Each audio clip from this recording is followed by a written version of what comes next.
the topic is on access to finance. So we'll look at what are we expecting on access to finance and access to markets, and what would be how many, the number of sessions. In the sessions that we'll be having, what are we looking forward to?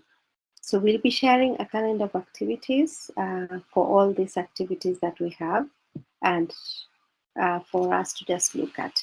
So I'll just we'll just preview what the project is all about. We've had, in Kenya, we have 21 SMEs that we're working with in this project. In Uganda, we have 19 SMEs, but yes, we wouldn't mind having one additional SME from Uganda. The key clusters that we're working on is avocado, coconut, mango. In Uganda, we're doing moringa and shea butter.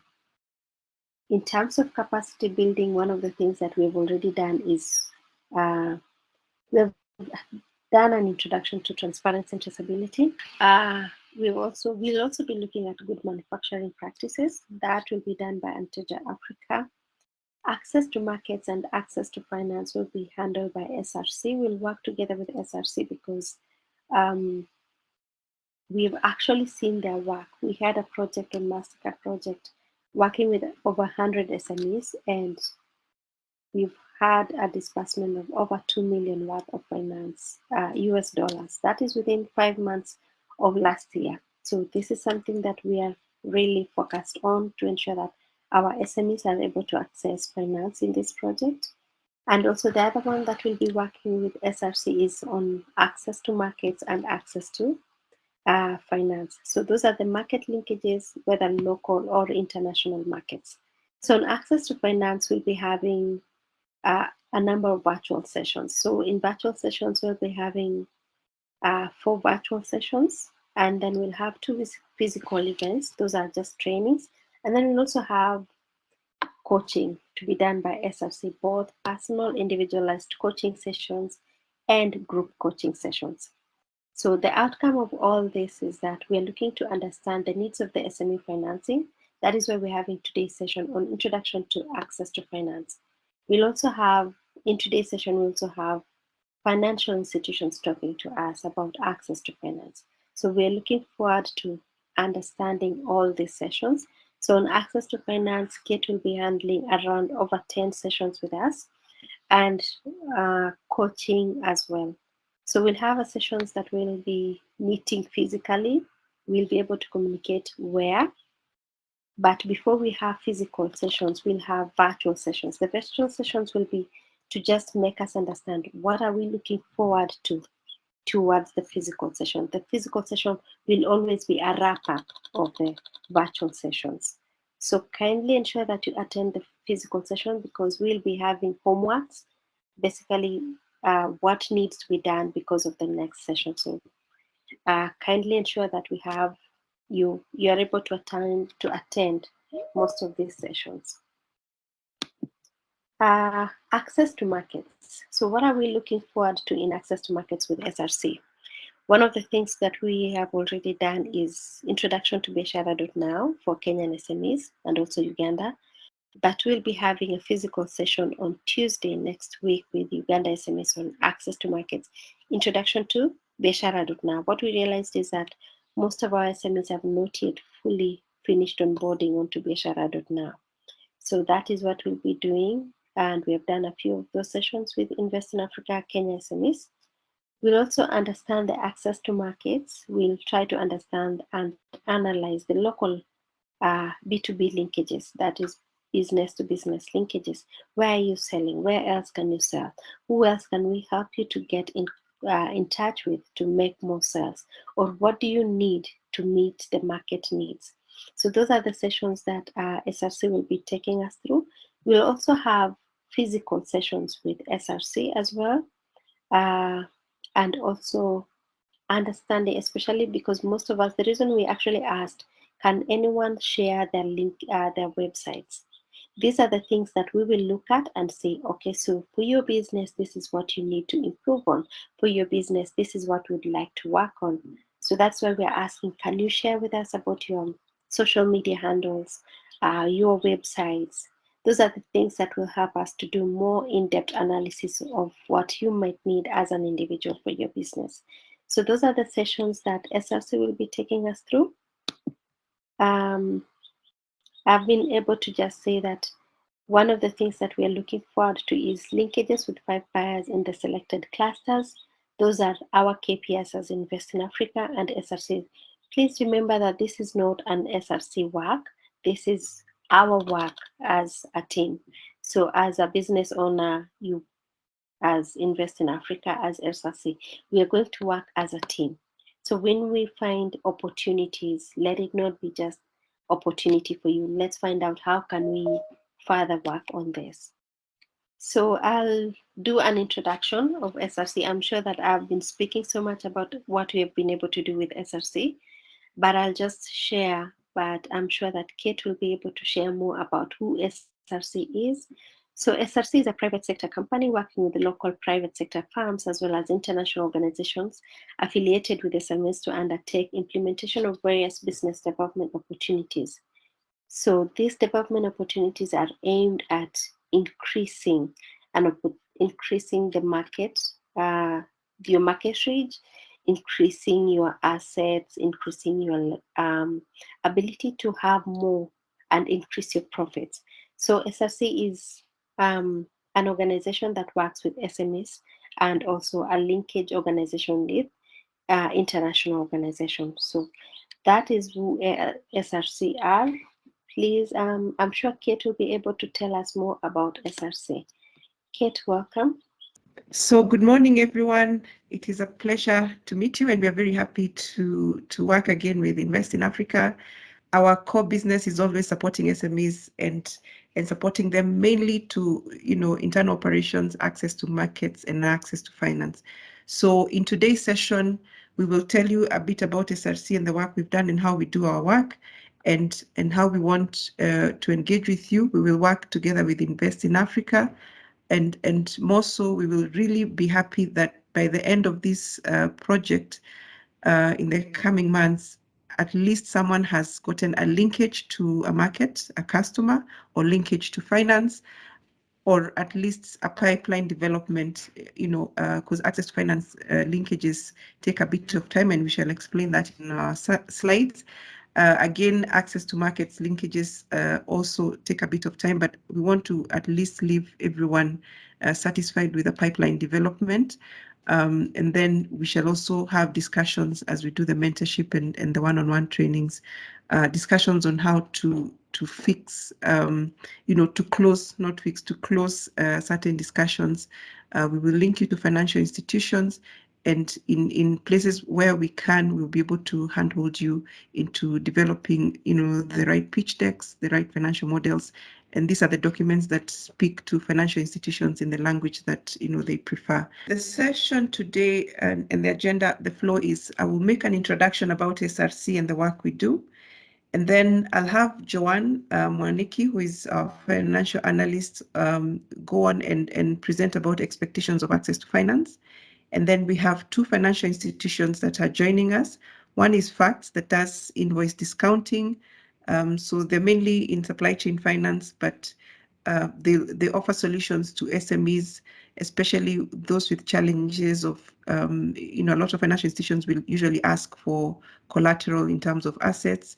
It's always known that SMEs that have 2-3 years may not have accumulated assets enough to provide for collateral in access to finance. So they do have solutions of financing models around invoice discounting.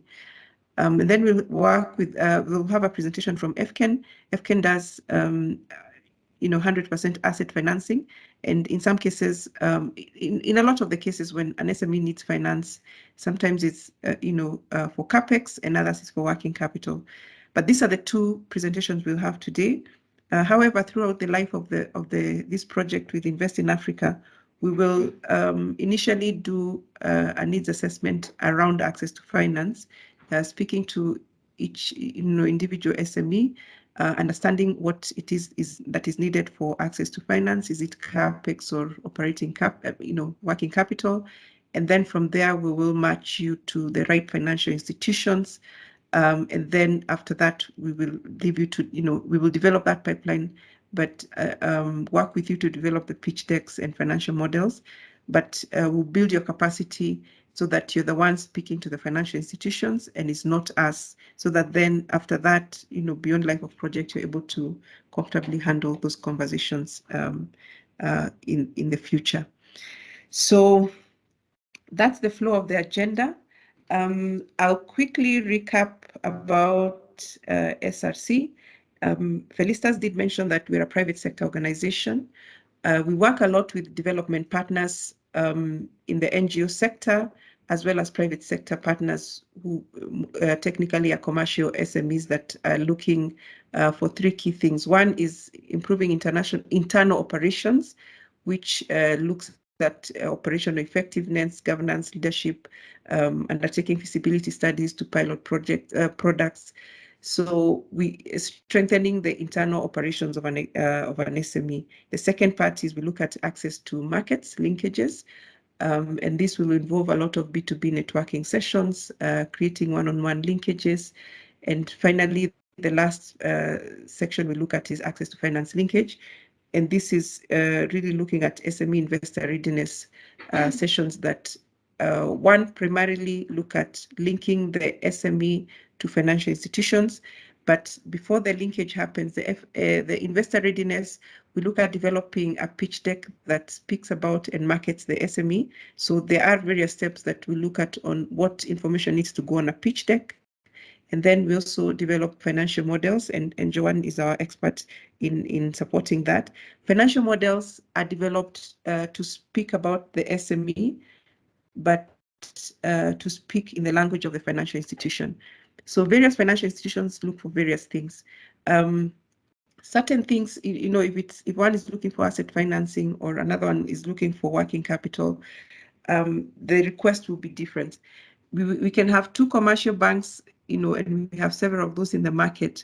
But when you go to them for, it could be invoice discounting or asset finance, the parameters they look at may be different from what the SME might be presenting. So what we do is bridge that communication gap and present the right slides or pitch deck so that then we're speaking to the financial institution. And ideally is to reduce the gap of information between financial institutions and SMEs. So SMEs, and we're all SMEs, we're looking for money to do 10 things, but a financial institution is looking to give you money, but is also weighing the risk of lending to you. So they would prefer to give you the first 2 items, whereas the SME wants 10 items. So the question is, how can we improve that communication so that then you're able to get more items out of the list of requirements, or spread them along, a life of project so that the bank, which is usually looking at calculating their risk, then is able to give you as much as you want. We've also realized as we do our work, some of the things that we get, especially gaps in SMEs, is record keeping.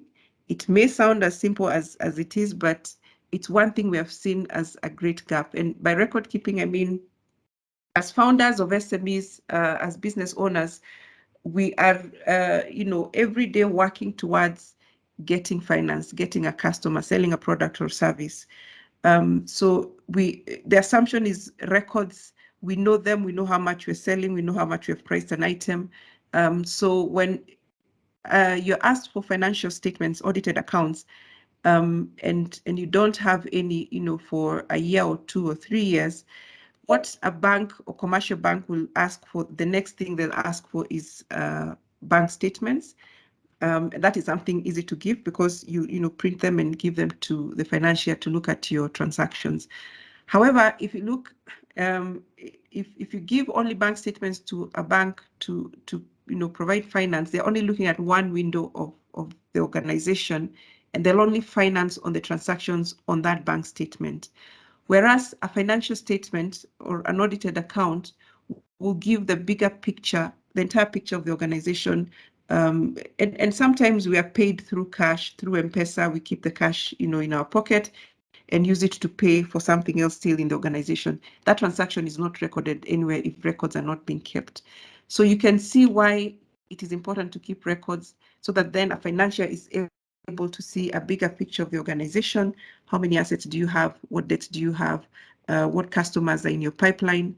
Who do you owe? Who owes you? So that kind of information is really important, and that's why we identify one of the biggest gaps as record keeping amongst SMEs across the board.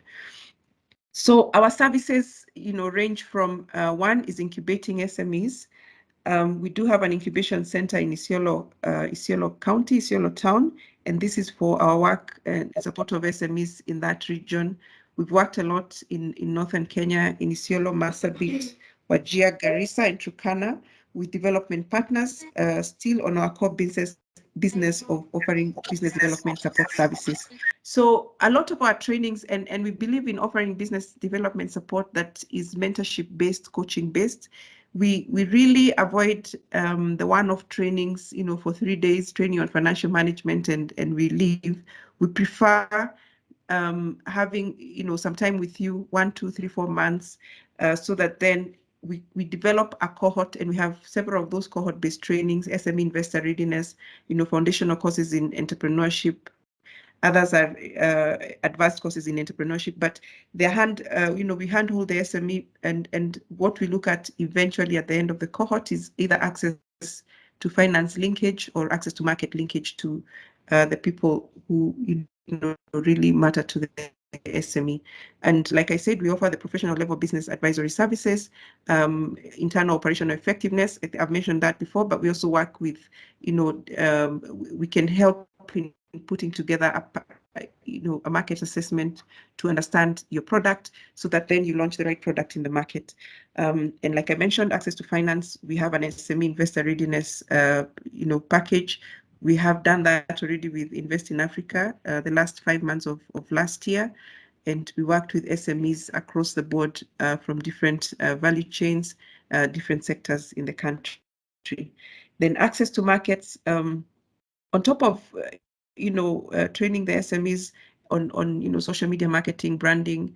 If the cohort-based training again on this is, we will work with strategy experts around branding, so that then if the business is not branded, it is branded in the right way. Social media marketing, and eventually what makes sense to an SME is if getting a customer. So B2B networking sessions are usually created, and these create linkages to customers. Like any business, all this capacity building can be done, and I believe even you being on this platform of Invest in Africa and GIZ, you've already done a lot of training. And my discussions with Felicitas is, yes, training has been done to SMEs, but the one thing we look at doing is, how do we make business sense to SMEs? So the last 2 items, we link you to a financial institution for you to get money to scale, and we link you to markets for you to get the customers to scale. The 2 are very important. So we will ensure that immediately, as we embark on this journey, the first activities we'll be doing is a B2B networking session, so that you start conversations with potential customers, so that then it makes business sense to you. We start immediate financial linkages, so that it makes business sense to you. And we will work as hard as possible to link those 2, which are, the deliverables, to now mentorship and coaching around what we need to do to prepare you to link to either a market or a financial institution. So that's a brief about SRC. In terms of our suite of services, I've explained. Just in terms of traction, in the last 8 years, we've worked with 1,800 SMEs. And by this, I mean in the long cohort-based trainings, we've had 5-year projects, 3-year projects, 2-year projects. In here, I've not mentioned those that we do one-off kind of training. But we also, this has led to increased turnover. We do keep our tracking and monitoring and evaluation, and what we look at is tracking on job creation and revenue expansion for the SMEs that we work with. In the last 2.5 years, we've leveraged over $4 million in debt to SMEs. That means linking them to financial institutions. We've tracked the successful ones, and these are the ones, $4 million has in financial institutions. There are still those that are in the pipeline, and I would like to say really that access to finance is not an immediate transaction. It needs patience because let me say it's a conversation you have to have with different financial institutions. Some will reject you not because of the product or service you have, but because you don't fit in their model. So we keep moving on to other institutions. And then lastly, we've also trained over 100,000 youth in financial literacy through one of our financial literacy softwares with the stock exchanges in the 3 East African countries of Kenya, Uganda, and Tanzania. So that's a brief about SRC. We do have a full-time staff, and we also have consultants that we work with. But all in all, we look at linking you to the right kind of service or product that you're looking for. So I have 2 slides that I'll go over, and then I'll hand over to Joanne. This is something when we're doing access to finance, which, like I said, is the biggest tick that an SME will want. It's good to take you through the journey of how we have seen financial institutions look at SMEs when they're financing. And it may vary, these boxes may vary, but this was something that we developed with an impact investor. Impact investors tend to have soft landing on issues of social impact, gender. Are you working with smallholder farmers if you're in agriculture? Are you aggregating from other people, or supplying to large aggregators? They look at that impact as much as they will finance. Then we have commercial banks that just directly finance and track on payments. But what we've seen is, number one, the process. If once we develop the pitch deck with you and financial model, we will take a journey to link you to financial institutions.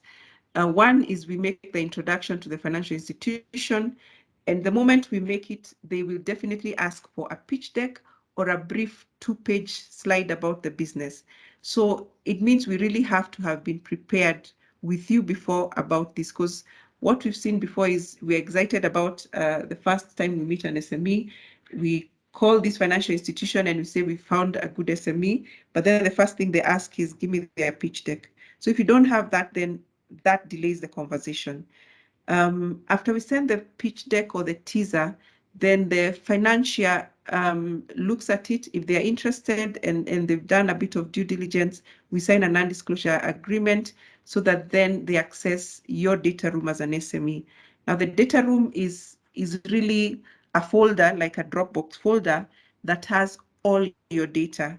For example, financial statements for the last 2 years, 3 years, any models that you have done, any aging of assets, any list of customers you have, debtors, creditors. So all the information that can be used to do a due diligence on your organization to access finance is what we have to develop a data room for you.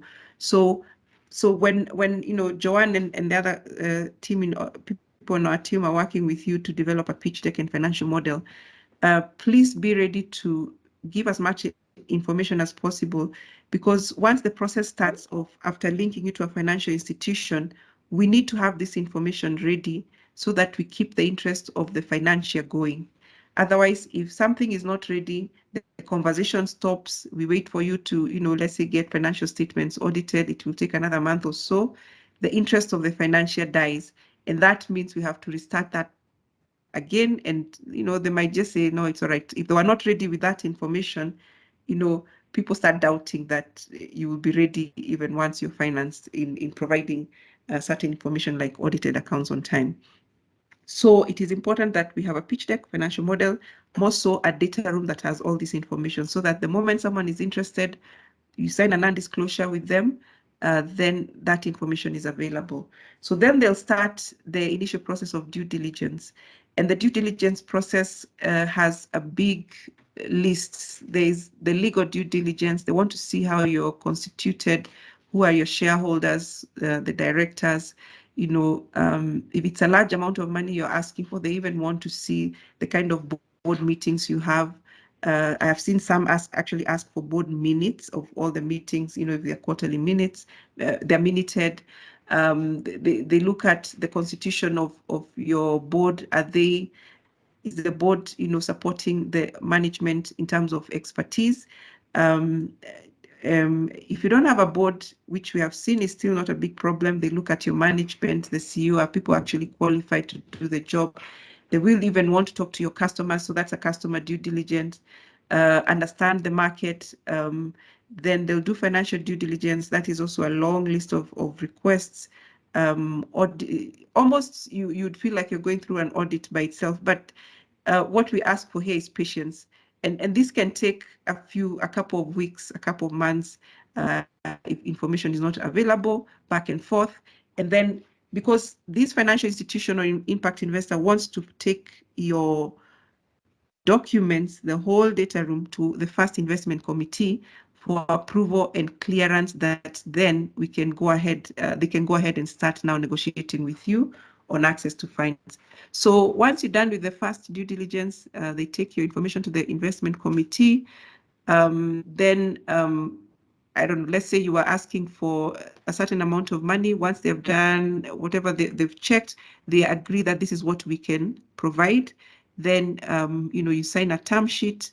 And then now they'll go for another level of due diligence to you. That second level might still be tougher. They'll now ask for finer details.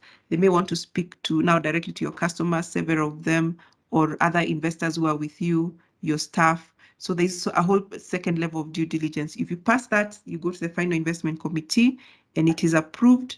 Then now you start signing the legal documents and funds are disbursed as per the term sheet that you had agreed on. So you can see this is a process that can take 3 months, 4 months. I've seen one we've done that has taken 6 months. There are some that take 2 weeks when you're looking for emergency money from commercial banks. So this what I'm giving you is just a general look at what an investment process will look like. So it's good to be patient. We do usually understand, like those in agriculture sector, they're bound by certain deadlines of production, paying farmers. So early planning is also good. So this typical investment process, what I've given you, is what is done by impact investors. It's a longer process, but there are those quick wins, MFI circles, commercial banks that look at a bank statement and they'll finance you against that. So those are also quick wins to plug in where you may have a gap. But when you get through a good impact investor, you'll have enough money to carry you for a couple of years. So that's one. And then the final one, a typical pitch deck. They vary a lot, but this is just our analysis of what a normal pitch deck would look like.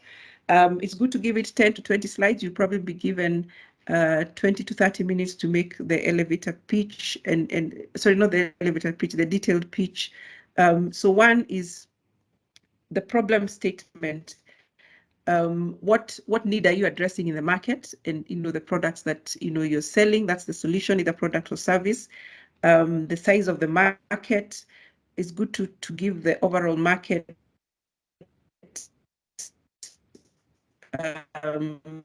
That's the market in your business, being what percentage you're looking at in that market. Your business model is a slide that would be very important. And the main question is, how do you make your money? Who pays for the service or product you're giving? Is it the final person? Is it an aggregator? All those things are important to show diagrammatically, the better. Who is your competition and how is that landscape? The management and team, board of advisors, is good to give their capabilities as well. Any traction that you have, how many people have you, traction in terms of customers, products that are in the market that are going through. If you have a product and you're pitching in front of them, it's good to come with it. Then another very important slide is on financial projections, and this is where the financial model helps. The 3 to 5 year projection is based on what you're already, doing the past. So we build them from what you already have as the past and project, and we give a lot of, it's good to look at a lot of assumptions. It's an election year. Assume you won't sell for some, depending on where you are. There's drought. Don't assume that, you sell the entire year. So those are the assumptions that we use to develop projections. And then finally, what is your ask? How much money do you need? What type do you need? Is it debt, equity, grant, convertible, blended finance? and what is it for, split it into what is for CapEx, what is for operating capital. Yeah, that kind of split. But this is a general look at a slide deck. But if we're able to capture this information in about 15 slides, the better, because then this helps sell you. Beyond this, that's when now they start asking for the data room and all the other information. So generally in this project with you and Invest in Africa and GIZ, we'll look at least developing a pitch deck that has this information and a financial model that will create for you projections. But the financial model, we will definitely need to have your financial statements and work with you or your finance person or yourself as a business owner to build all this information. So that's a brief, Felicitas. I want to hand over to Joanne.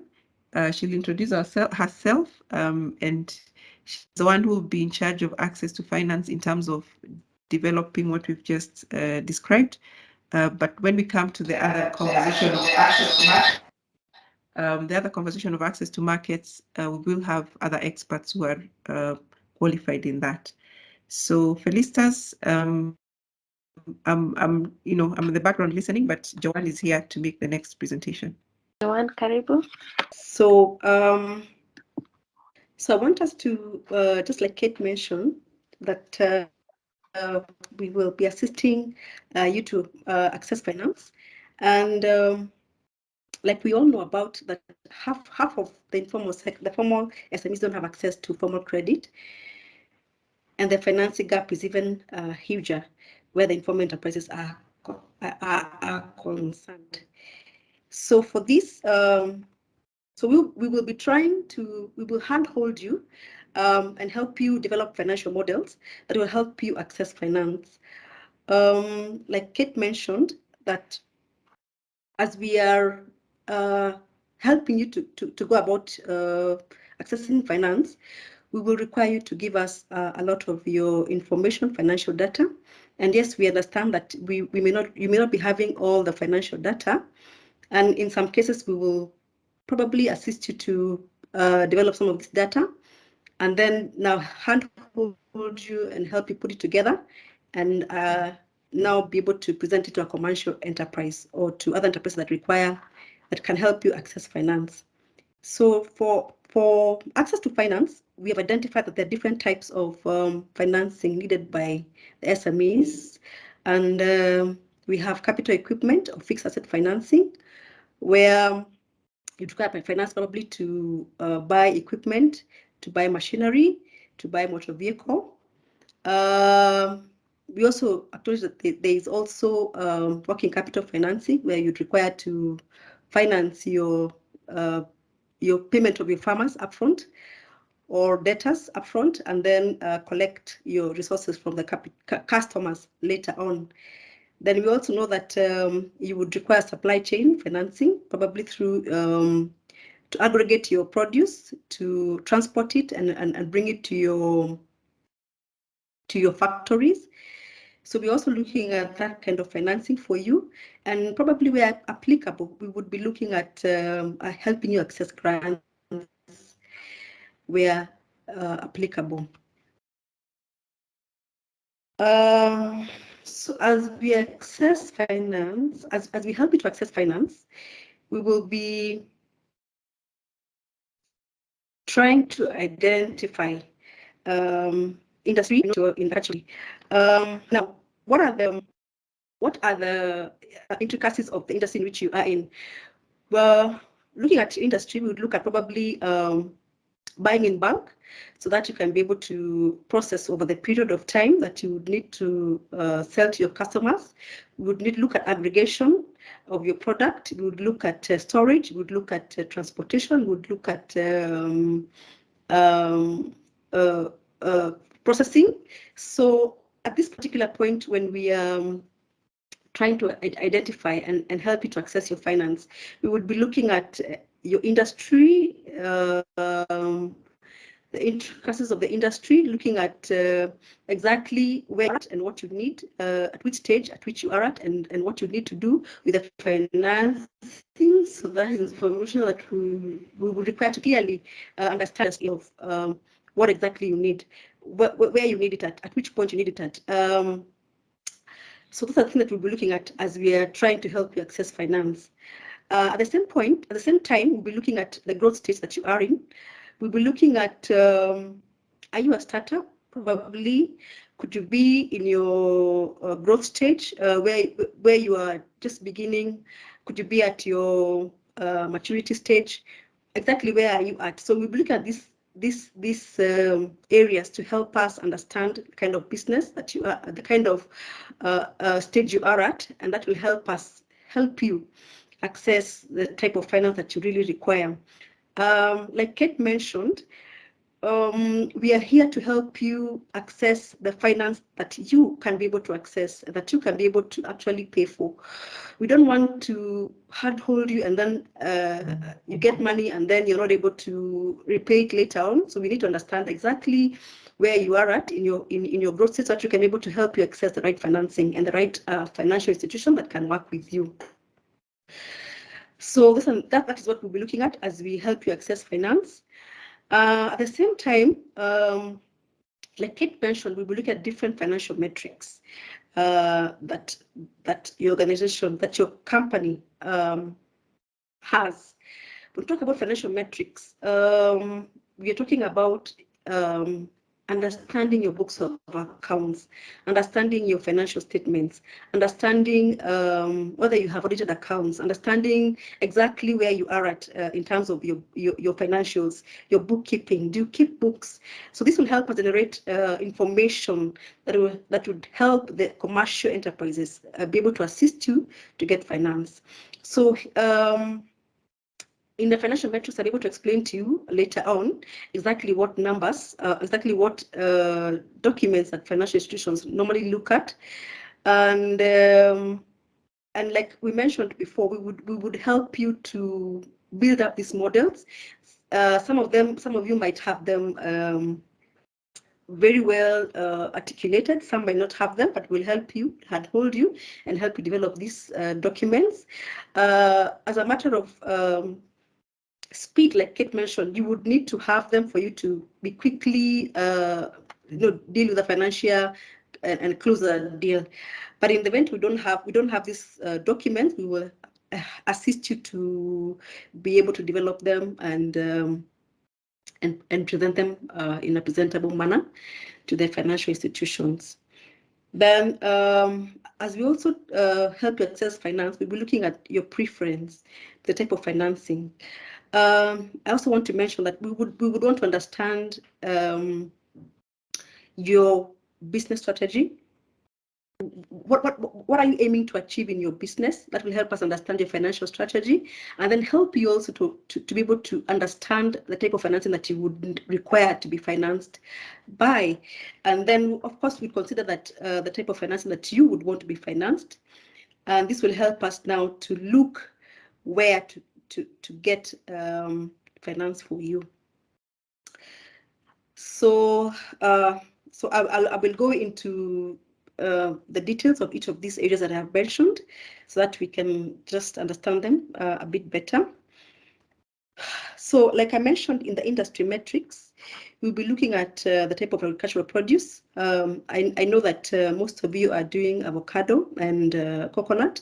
So we will try and understand when are avocados available for harvest, for processing. This will help us now be able to generate your cash cycle and your cash outlay. So your growth and harvest cycles and your input in this particular areas will help us understand at which particular point you'd require your financing and your cash cycle. That means, what is your cash cycle? That is between the time that you buy your harvest or between the time that you get your money. How long does that take this will also help us now, help you understand for how long do you need to borrow this financing from the financier. So this, your industry metrics, your type of product, your growth and harvest cycles, the input and the cash input for what you require. Input in terms of do you pick the harvest from the farmers? Do the farmers bring to you? Those kind of things will help us understand your cash outlay for that particular period, and then your cash cycle. So let's help us develop a model for you to understand when do you need the money, when will you be able to repay this money back to the financier. So that's what we'll be looking at in terms of your industry metrics. Then the growth stage of the SME, your SME, which growth stage you are at. So now we looked at startups. I'm not sure how many startups here, but I want to, in terms of startups, we would like to understand exactly where you are at in this startup process, so that you can understand what books of accounts are you keeping. Are you keeping records? Do you have financial statements? The funding required, the fund that you require as a start, would you need money that you don't need to recover or to repay in a short time, in a long time? Do you probably need technical expertise, probably financing for technical expertise in terms of your staff, technical staff that need to help you in getting your business together. So we need to understand whether you're a startup or not, exactly where you are at, that you can be able to understand the kind of funding that you would require. Then you talked about the growth stage of you as a business. So in terms of the growth stage, your working capital requirement. So this helps us understand your working capital requirement. Do you require invoice financing? Do you require LC? All these kind of things. So where you are at in terms of your growth stage helps us understand the exact working capital requirement that you need. When we look at this information, we'll also help you understand for yourself where exactly you are at and what exactly you need, so that we can help you match your working capital to your financial, and therefore be able to repay this money at the end of the period that is required. Then we would look at a mature SME in terms of probably capital expansion, capital equipment, fixed asset financing. So at this particular point, many SMEs require probably equipment, expanding of factory, being able to operationalize their factory 24/7. So we will be looking at all these things together so that we can help understand what kind of financing do you require. Do you require working capital? Do you require capital expansion, that is long-term capital? Do you require short-term capital? So all this information is important for us and for you as you understand where your growth stages as an SME. Then let's come to the financial metrics. The financial metrics, what financial information is required by financiers to be able to help you access, to give you financing. Most of the commercial enterprises, when they look at you, they would like to understand your income statement, that is your profit and loss status. Are you making profit? Are you breaking even? Are you in loss making? These things are important. A business may not be making money, but it has something called a cash flow. There's money coming in and out. Therefore, this information is very, very important to help a financier understand how much money they can give to you, whether you're in business or not, when you'll be able to repay them this money. When you're looking for access to finance, probably you state you need the financing maybe in 1 year, 2 years. And so this will also, this information will help understand when you can be able to repay this amount, your previous profit and loss status as a business. So we'll be looking at this information. We'll have to understand your income statement, your profit and loss status. Then also what we'll be looking at, your position of that is your balance sheet. So we'll look at your audited accounts in terms of the balance sheet. We would look at your debtors versus your creditors. We'd look at your fixed assets. We would look at your cash flow statement. This information will help financials understand where exactly is your money. Is your money located? Is it in your fixed assets? Is it in your reserves? Is your money in stocks? And help us understand your financial position. We'll be looking at your stocks in terms of your stock cycle. When do you bring in stocks? When do you expect your stocks to go down? Stock holding, things like that. In terms of harvest, when you harvest the product is harvested and brought to you, how much stocks do you require to hold, probably for the processing period? So this information is very important to help financially understand when they can give you money, how long they can wait for you to be able to sell your stocks, and when they can recover the amount of money that they have lent to you. So this is very, very, very important, and we'll be looking at this. We'll also look at your age debtors analysis. That is your who owes you money. How long have they owed you the money? When you look at this information, it's very important to understand this, because sometimes businesses have their resources held up in their customers. So at this particular point, when we look at this, we'd help you maybe say, okay, you require this kind of finance, but would we probably first and foremost collect money from your debtors? Then we'd also look at your credit statements in terms of who do you owe money, how much money do you owe. This is very, very important for financials to understand who else owes you money.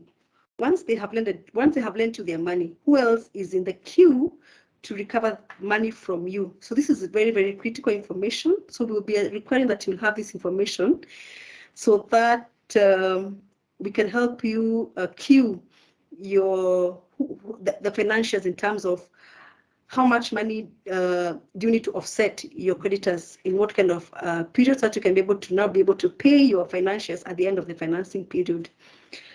Then, like we mentioned before, we look at your cash cycle in terms of harvest, growth to harvest and to processing. So at which point do you require this cash, this money that you're wanting to access? Do you require at growth stage? Do you require at harvest? Do you require at storage? Do you require at processing? When do you require this money? And at which particular point will you be able to pay this money? When do your customers pay back this money? This information is very critical to help financials understand how long can they finance you? When will this money be paid? How much interest would they charge you for them to be able to recover their money? Of course, probably maybe a quick money, then interest rates go down, your risk rate is lower. So this information is very, very, very critical. We'll be looking at this as we look at the financial metrics. Then one more important thing that we'll be looking at is, are you able to project your cash flows in terms of, can we be able to determine in the next 2 years, in the next 3 years, as you borrow the resources, how much money will come in from your customers, from your sales? How much money will you be paying out in terms of your payments to creditors, to payments to financials? So this is very, very important, because it helps a financial know that one, you as a business is a going concern, that you have a plan to continue with your business in the next 3, 5 years, 10 years. Mainly what financials look at is a cash flow for, say, the next 3 years, 5 years, probably to understand what is your plan for your business in the next 5 years, and then they can understand if they're financing probably capital equipment. When would you be able to start repaying? How long would it take for you to repay this amount of money? So this information is very, very, very critical, and we'll be looking at it as we handhold you to help you get to these financial models.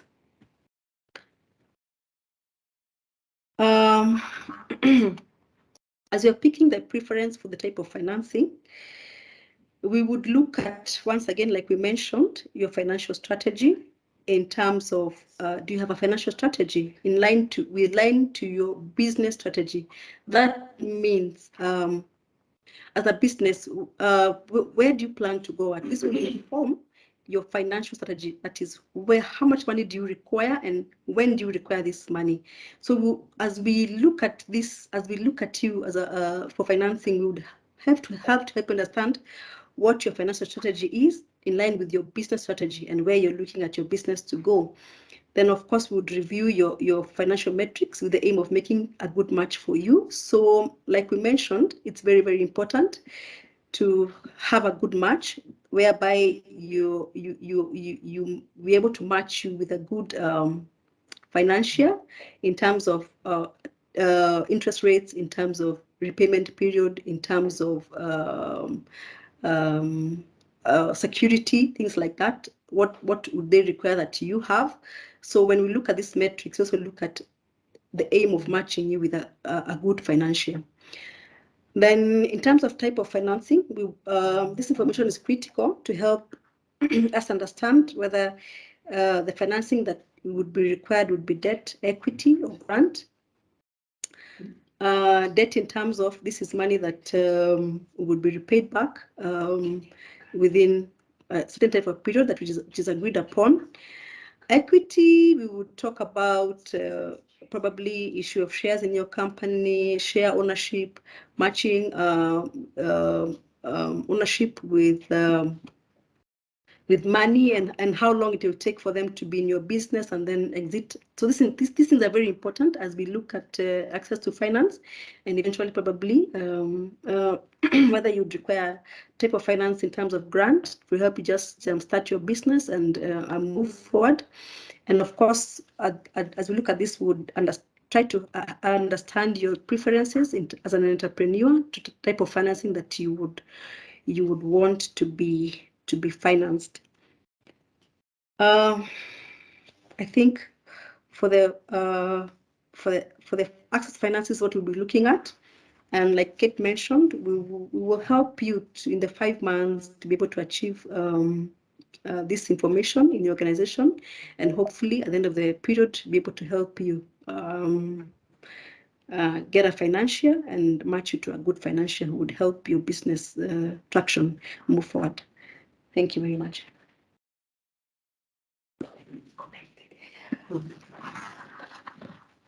So, thank you. Felicitas, at this point, we have FACTS with us and we have FCAN with us, and we've requested that they make a brief presentation. We will have a session for financial institutions to make larger presentations and have time to have conversations. But since we say that at the immediate start of this assignment, we want to quickly start having those conversations with market or financiers, we prefer to bring FACTS on board as well as FCAN. So we will start with FACTS. Mutiso Ndambuki is the CEO. He's joining us actually here in the office. We had a prior meeting together. So he will make his presentation, and then after that, we will have Cosmas make a presentation about FCAN, and then we will take questions. So for now, I'll share the screen of FACTS. So this is a wider presentation that we had made for a similar group, but of course different interests, but then it has all the information that we need. So my name is Mutiso Ndambuki from FACTS. I've been the CEO of FACTS until this year, and so I have transitioned from the directorship to be the outbound engine for FACTS, handling their business in East Africa and Ethiopia. And of course, we plan to go to Ghana very soon. So for me, it's just to bring basically just to introduce FACTS and explain to you how we are able to tap into these arrangements and be able to support the SMEs. I want to mention that FACTS is a finance company that has its headquarters in Amsterdam. and we have offices in Kenya and Uganda. We're also looking into going into TZ, but we've had a few challenges because of the legal structure in TZ, but hopefully we'll be able to finalize that with the government.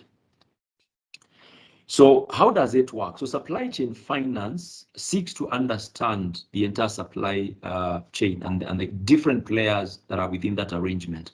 If you look at the screen that is appearing right now, you can see on one side, we have the seller of goods and services, and then you have buyer of goods and services.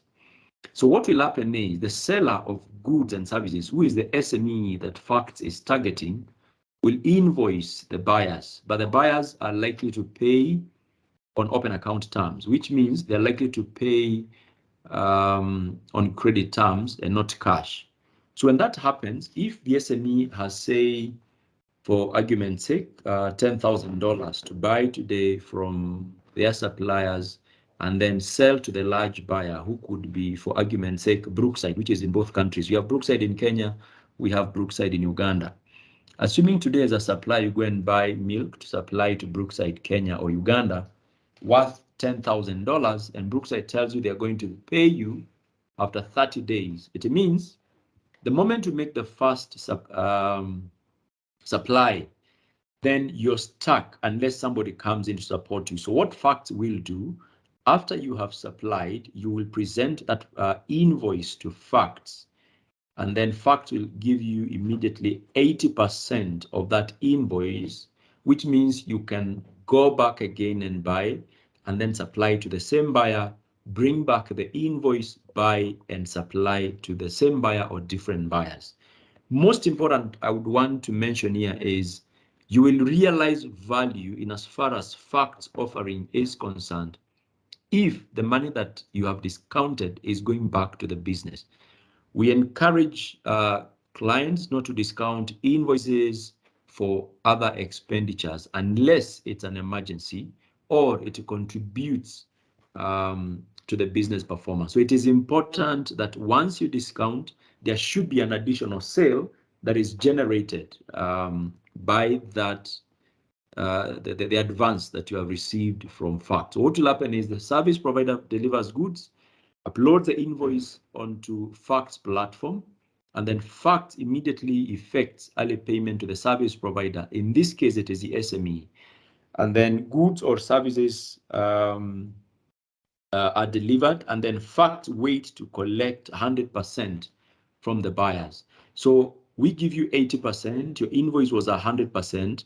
For argument's sake, 10,000 value of the invoice, you have invoiced your buyer. We give you 8,000. The buyer pays us 10,000. Once they pay us 10,000, we shall deduct our 80% that we had given you, the fees associated, and the rest of the money comes back to you.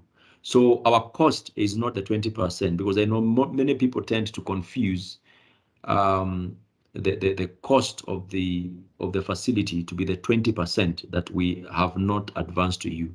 So how do we price? I just want you to look at the pricing metrics there. We are saying we shall charge you a one-off fee of 1.5%, and we shall collect 2.5% interest on monthly basis on a pro rata basis. So if you today have a buyer who is paying you in 30 days, we shall charge you basically 4%. But should the buyer pay in 15 days, we shall charge you 1.5 plus 1.75.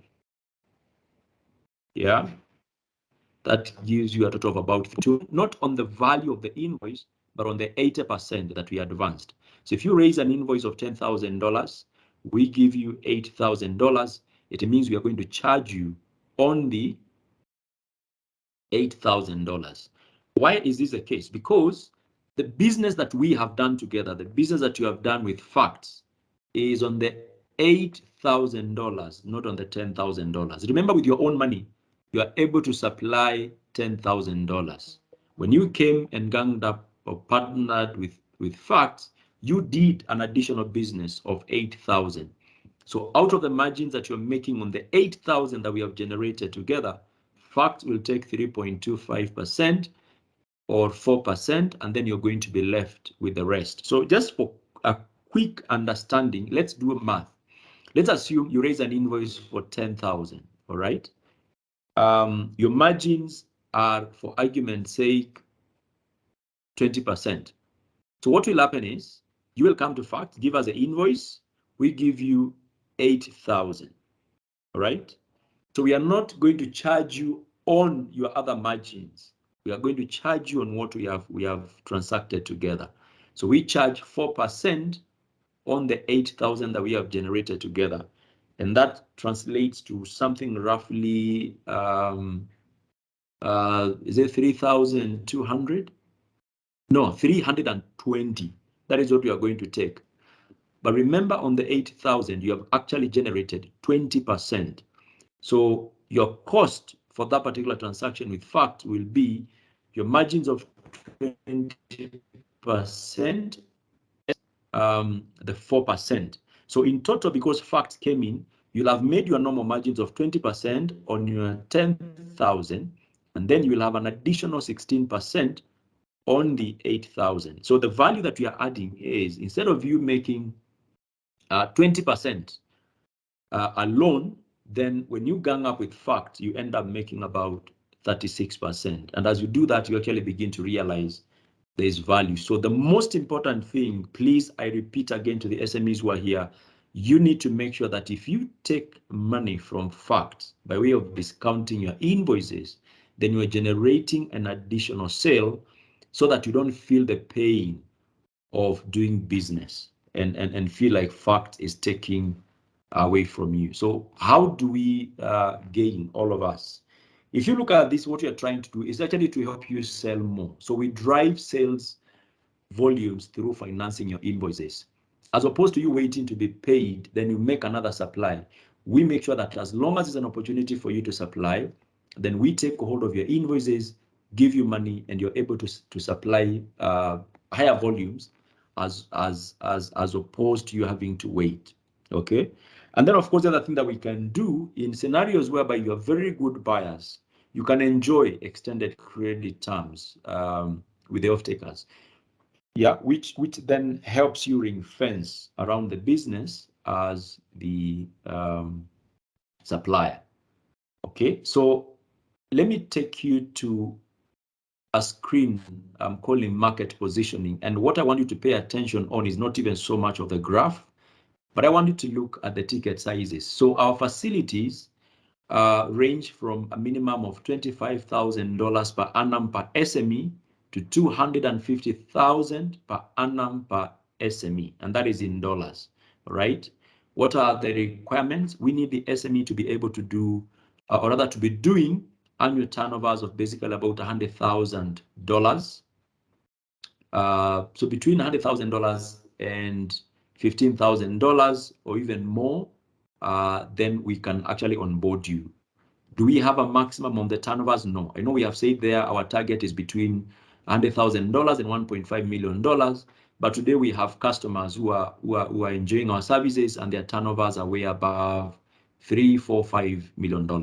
Most important is just to appreciate that the minimum eligibility criteria is you need to have turnovers of $100,000.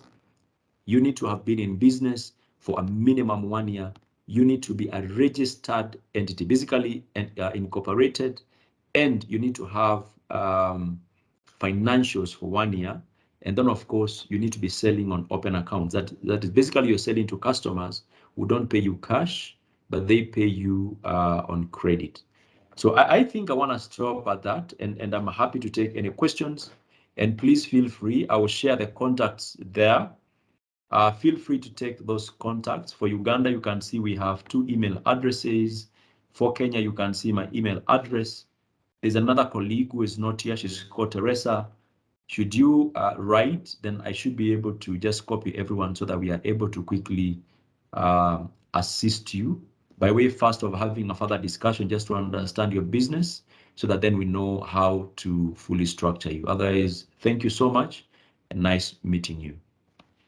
So Felicitas, we do have one more presenter. He's called Cosmas from FCAN. All right, so Cosmas, please welcome on board and give a brief of FCAN. Okay, thank you so much, Catherine. My name is Cosmas Mwenga. I'm a business development manager with FCAN Leasing Limited. I'm in charge of Mount Kenya region and the whole of Eastern. I just want to give you to give the team the brief about FCAN and what we do and our target market. FCAN basically means Equity for Kenya. It's a company that is affiliated to Equity for Africa Group in Mauritius, but we have a regional expansion in Tanzania under Equity for Tanzania. We have been in the business since 2003 in Tanzania as a Equity for Tanzania EFTA. The group is based in Mauritius, as I've said, and it is supported by various shareholders. One being the Development Bank of Germany, which is KfW. We also have Equity for Africa Group itself, which is based in Mauritius. We also have an organization called Small Foundation. And another shareholder called MIDA. MIDA is MEDA. So FCAN is a company that has been in operation in Kenya since 2020. Basically, it, as I've said, is a regional expansion in Kenya to support MSMEs who are in the agribusiness sector and value chains. And we are also in other sectors like construction, logistics, manufacturing, among other sectors. So FCAN Leasing Limited, our core business is to support those customers who also want to do value additions for their business in various agricultural sectors like dairy farming, manufacturing like milling companies, and also in agri-processing companies, and also production. So basically what we do is we normally support these customers in realizing their growth plans and also be able to achieve their business objectives. We do purely asset financing and equipment, all kinds of equipment that can be able to generate money, revenues for their business. And we have been working in collaboration with various dealers and suppliers of those equipments to support these SMEs agribusiness.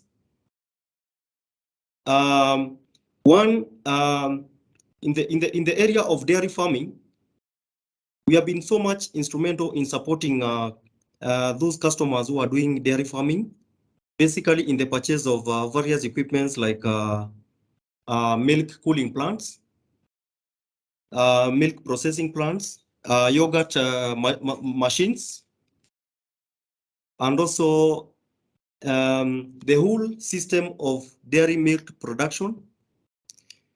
We have also been supported various millers in the purchase of milling equipment for their business, the milling machines for different products such as maize, cereals, among other products.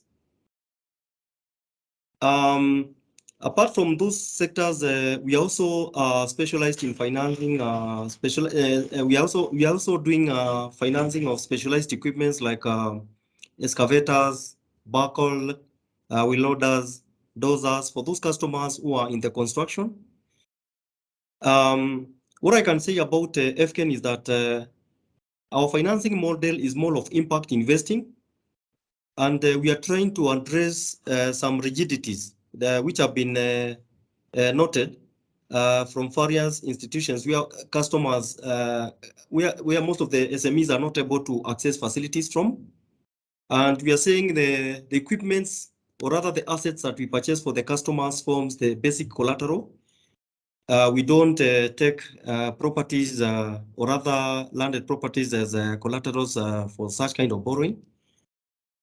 And then we don't do debenture over the assets or rather the equipment that we purchase for the customers. We believe the customer can use the assets in form the landed properties or rather the lands to be able to access facilities like working capital from these banks so that they can be able to address the perennial challenges that they face in the course of running their business. At the same time, you'll be able to realize that our funding, our investing is more, our funding is more of impact investing. And whatever we finance the SMEs, we want to go to the specific level and get to understand how that implement or rather the equipment is impacting on the business. And also in terms of maybe like creating employment, addressing issues to do with the food security, eradication of poverty, maybe improvement in terms of revenue generations for their business, among other impacts. And then we also go down to the specific to get to understand maybe the future opportunities that may arise from such kind of financing, maybe if it's an equipment, because you realize that an SME a client, maybe take for example like a farmer who doesn't have a proper record keeping.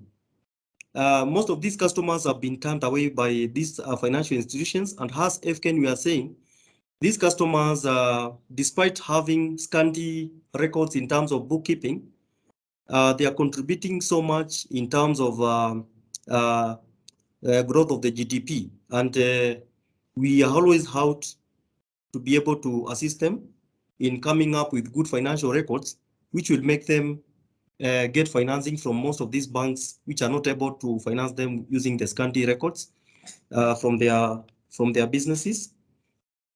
At the same time, we've realized that especially during this period of pandemic, COVID-19, most of the SMEs are not able to do their banking, proper banking on the accounts through with their financial institutions, and we've realized that there is a lot of potential in terms of M-Pesa platform. So as FKN, we are doing it differently in terms of financing, and we are saying that we need to accommodate this customer, who, for example, like a farmer who is not able to travel like around 20 kilometers to access banking. As FKN, we are saying that we can be able to onboard those customers and be able to use their M-Pesa accounts together with the bank statements, and be able to make a decision on how we can be able to support the farmers. We are operating in different regions. Currently we are located along Lenana Road in a building called Roshan Mai Place. But we have a dedicated relationship managers, business development managers who are out to provide the 360-degree financial solutions to all these customers. What I can say is that we are quite flexible in terms of financing. And in terms of our turnaround time in processing the request, I can say we've done our best. Within 7 working days, we can be able to give an approval and be able to provide a solution to these customers in terms of maybe drawdowns. So we have worked with a number of dealers who are dealing with these equipments. We have pre-qualified a lot of dealers, and some customers, they'll also come with their own dealers. So we are saying that if a customer wants to import a product or else an equipment, we can be able to finance it offshore. The customer will be able to facilitate the shipment. We do like a letter of credit, and then we finance the equipment. And then if it's an equipment that requires installation and commissioning, we normally give customers some bit of time, like a grace period, so that we can be able to give them some bit of a window for the equipment to start running and be able to generate revenues for his business. I can say we are a bit flexible also in a way that when the customers, sometimes you find that these financial institutions, when they finance a customer, you can only meet them at the point of maybe when they are doing some delays in terms of repayment. As FKN, we are saying that if a customer is facing some challenges in terms of repayment, we get to the bottom line and get to understand maybe what has affected the business, and then we have a sitting and then we work out on a restructure issue, a restructure solution for the challenges that they are facing, and be able to accommodate their cash flows. A farmer, take for instance a customer like a farmer who is doing farming and is not getting monthly cash flows. So we are saying that that farmer, we can be able to accommodate him in terms of repayment based on the seasonality of the business.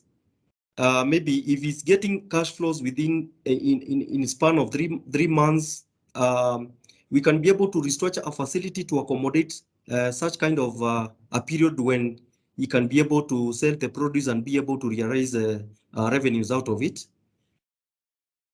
So 60% of our portfolio is geared towards agribusiness and value chains. That does not mean that we are not financing other sectors. We are basically in all the sectors, but at least 60% of our portfolio must touch on the agribusiness and its value chain. And then in terms of financing, I can say that we are financing both in Kenya shillings and dollars. And in dollars, the single obligor limit that we can extend to a single borrower, we are doing $450,000. That is a single obligor limit. The disbursements are done in locally, both in Kenya shillings and dollars. And for a customer who wants to be financed in dollars, then you need to justify the receivables in dollars. And then the financing is capped at 70% of the market, 70% of the pro forma invoice. We normally finance brand new assets, but on exceptional cases, we also finance second-hand used equipments, but they should not be more than 7 years from the date of the manufacture, and the loan facility must not extend, should not extend 10 years from the last date of manufacture of the equipment. That means we can only go for a maximum of 3 years. Our financing for the brand new assets can extend to the period of 48 months. In terms of rates, I can say most of the banks are shying away from financing equipments like feed mixers, which a farmer or rather an agribusiness person has a sentimental attachment to it. So we are saying FKN, we are quite accommodative. We feel the farmer has a sentimental attachment to such kind of an asset because it is generating revenue for his business. And then, as we are saying, we will not attach that asset to a title deed. We will only take that equipment as the only sole collateral for such kind of borrowing, and then we'll cap the financing to the tune of 70% of the pro forma invoice as issued by the dealer. And then the customer will make a contribution of 30%, and then we give them a repayment period of 3 years or 48 months, depending on the cash flows of the business. The equipment that we finance to the customer, it forms the only collateral. And as I've said before, we don't attach any title deed. We allow the customer to have a breather in accessing working capital, maybe for the purchase of inputs, such as fertilizers, among others. We are doing all kinds of implements and also equipments also, like, for example, like there are so many agribusiness people who are facing a lot of challenges in accessing equipments like tractors. We are partnered with so many circles all over part of the country where individuals cannot be able to access a single equipment like a tractor, which maybe for example, it's costing a tractor with an implement is going for like around 3.4 million. And then you find that a single customer may not or rather a single SME who is a farmer is not able to be able to borrow based on his cash flows. We advocate the farmers and the agribusiness people to come in groups, and then we can be able to finance them based on the cash flows. And then with the purchase of such kind of an implement, like maybe an implement and also the equipment like a tractor, the SACCO will be able to achieve its objective by the end of the day by supporting these farmers and also other farmers in harrowing or maybe tilling large pieces of land, which will be able to have a spillover effect impact in terms of the food production. Yeah, so in terms of dollars, we charge an interest rate of 11%, which can be negotiated depending on the ticket size. And the disbursement can be done in form of dollars, and the repayments will be directly from the customer's account in form of standing orders. Kenya shillings, we can stretch from 21 to 23% per annum. And then the repayment is pegged on how the cash flows are received. We charge a loan processing fee of 3%, which is one-off for the whole period of the tenure of the loan facility. And I can say that a lot of customers, we have had a very good success stories for majority of these customers who have been neglected by majority of these financial institutions. And I can say that we had a lot of impact on the ground, especially during this period where the country is facing a lot of challenges in terms of food security. And our key objective as FCAN, we are trying to address on the impact on the SDGs, and also our financing is purely on impact investing. Yeah, thank you so much, Catherine. And I would encourage maybe we are trying as much as possible to create partnership with the majority of these institutions so that we can provide a 360-degree financial solutions to these agribusiness and MSMEs who are facing challenges in the market. Thank you. Thank you very much, Cosmas, and thank you to Mutiso. This was a good introduction, and I already see Rosemary Muita is asking for your contacts, Cosmas. So I had already shared the website links of FCAN and facts. So I'm going to hand over to Felicitas. We are happy to take any clarification questions, and then we will. From then on, now we'll start the mentorship process. So over to you, Felicitas. Thank you. Thank you so much, Kate. Thank you for facts. And also all the SMEs who are still here. We really appreciate that you've stuck all through. So before we log off, I would like to acknowledge the presence of our partner, GIZ, Business Scouts. Moses Munube is with us. So I don't know if Moses is still in the call to say hello. So hi, hello everyone. Good morning and nice weekend ahead. Thank you. So we are, there is Moses. Moses has his video on. Yes. So we are blessed. We are actually lucky that Moses is here with us today. Moses is the senior advisor for Business Scouts. So we are grateful that he's here with us. Thank you so much, Moses. Moses has been helping us to actually have the project running and to just prioritize where our needs are. And also GIZ has also sponsored some of the SMEs in this session to attend Anuga Festival in Germany, in Cologne. So yes, they are actually in the preparation of it. Invest in Africa, our country manager, is also attending that event. And all courtesy of our partner GIZ. So thank you. So before we wrap up the session, our next session is on 13th of May. Sorry, my mind is moving too fast. 13th of this month, we'll be having new products, new product development. On 13th, 14th, we'll be having access to finance with SRC. So on 13th, we'll be having a session with Untitled Africa. On 14th, access to finance and pitch decks. I don't know if Kate, you want to mention anything on pitch decks so that our participants can start preparing for next week's session. Felicitas, I will share an email. There are 2 slides. I had made a presentation on the expectation of a, 1 slide on the expectation of a pitch deck.